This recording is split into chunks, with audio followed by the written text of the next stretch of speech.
Let me guess, you're sick of the same copy and paste romantasy storyline where you know exactly what's going to happen.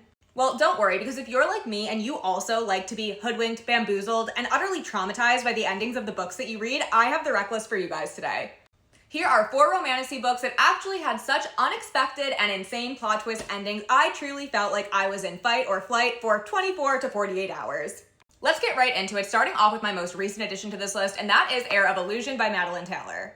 I was so confident when I was reading this book that I was going to know exactly what was going to happen. Like, if you would have talked to me halfway through this book, I thought I had it all mapped out, and when I tell you, I was absolutely dead wrong. The last couple of chapters of this book audibly had me screaming, "What?" when I was reading it, because I was so confident that my predictions were correct, and they were just not even a little close. Next up, we have Tempest of Wrath and Vengeance by Melissa K. Roeridge, aka Book 3 in the Legacy series, and let's just say I was not quite expecting the amount of trauma at the end of this book that I did in fact receive.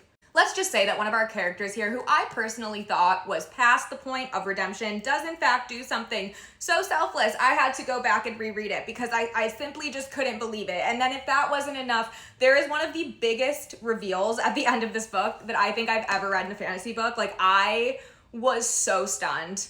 And then it just ended. And I was like, wait, I'm sorry, what? What do you mean? Like, I would literally do anything, and I mean anything, to get my hands on book 4 of this.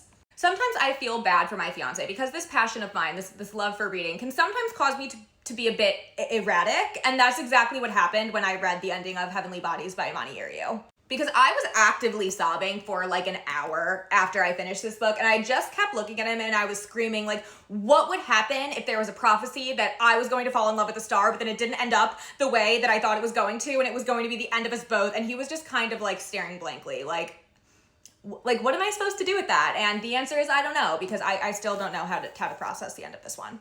Speaking of books that made me sob uncontrollably, the ending of Where the Dark Stand Still by A.B. Pornick is probably one of the cruelest things that I have ever voluntarily done to myself in my entire life, but don't let that dissuade you. This is also one of my favorite YA books ever. I will not give spoilers, but I feel like this was so unexpected because in romantasy, and especially like YA romantasy, we typically expect the ending to be, tied and with a little bow and everything's gonna end up fine, and let's just say that's not exactly what happens here. I still have like physical emotional scars from reading this book. Like, let me tell you, this one really put me through the ringer, but it is still one of my favorite YA books of all time, and I highly recommend it. I have quite a few more recommendations where that came from, so if you guys like this list and you want more crazy plot twist endings, let me know in the comments and I will be more than happy to do a part 2.